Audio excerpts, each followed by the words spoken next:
गेल्या काही वर्षांपासून मराठा आरक्षणासाठी लढणारे, मराठा समाजाला आरक्षण मिळावं यासाठी सातत्याने आंदोलन आणि उपोषण करणारे मनोज जरांगे हे त्यांची मागणी घेऊन पुन्हा एकदा मुंबईमध्ये धडकले आहेत. जरांगे हे शुक्रवारपासून मुंबईतील आझाद मैदानामध्ये उपोषणाला बसले आहेत.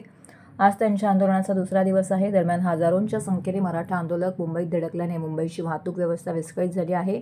या सर्व घटनांवर वेगवेगळ्या नेत्यांच्या प्रतिक्रिया येऊ लागल्या आहेत. राज ठाकरे आज ठाणे शहरात पदाधिकारी भेटीसाठी CKP हॉल येथे आयोजित कार्यक्रमामध्ये प्रसंगीत उपस्थित राहून मनसेच्या पदाधिकारी आणि कार्यकर्त्यांशी संवाद साधला व प्रसारमाध्यमांच्या प्रतिनिधींनी महाराष्ट्र नवनिर्माण सेनेचे अध्यक्ष राज ठाकरे यांच्याशी बातचीत करण्याचा व मराठा आंदोलनावरती प्रतिक्रिया जाणून घेण्याचा प्रयत्न केला आहे. मात्र यावेळी राज ठाकरे म्हणाले, तुमच्या व लोकांच्या मनात जे प्रश्न आहेत त्या प्रश्नांची उत्तर केवळ एकच माणूस देऊ शकतो.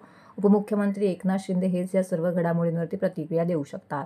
मराठ्याविरुद्ध OBC आरक्षणावरील वादाकडे कसं पाहता असं विचारताच राज ठाकरे म्हणाले की मी याचं उत्तर देऊ शकणार नाही. एकनाथ शिंदे तुमच्यासमोर येतील तेव्हा तुम्ही त्यांनाच विचारा. आरक्षणाबाबतची माझी भूमिका सर्वांना माहीत आहे. ते सगळं आता जुनं झालं. मात्र सध्याच्या घटनांवरती केवळ एकनाथ शिंदे हेच बोलू शकतात. कशा प्रकारे तयार लागायचा हा पक्षांतर्गत विषय तुमच्याशी बोलण्याचा विषय नाही. त्याच्यामुळे ज्या काही इन्स्ट्रक्शन द्यायच्या सांगायचं सांगितलं. मला असं वाटतं या सगळ्या गोष्टींची उत्तर तुम्हाला एकनाथ शिंदेच देऊ शकतो, मी नाही देऊ शकतो. ते जेव्हा येतील तेव्हा त्यांना विचारा.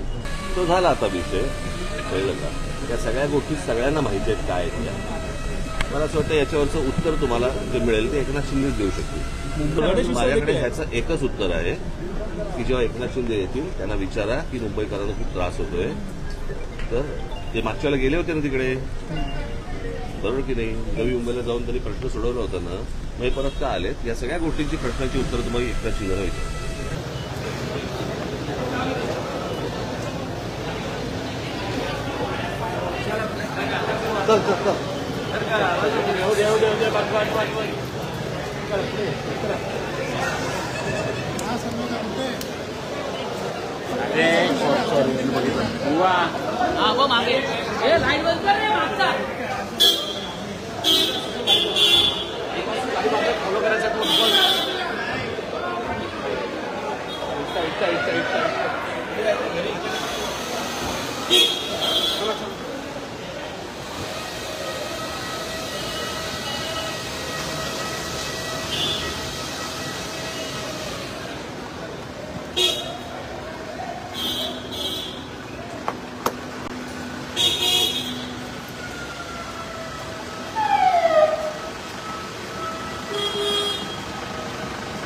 ते मला बूम दे प्रथमेश.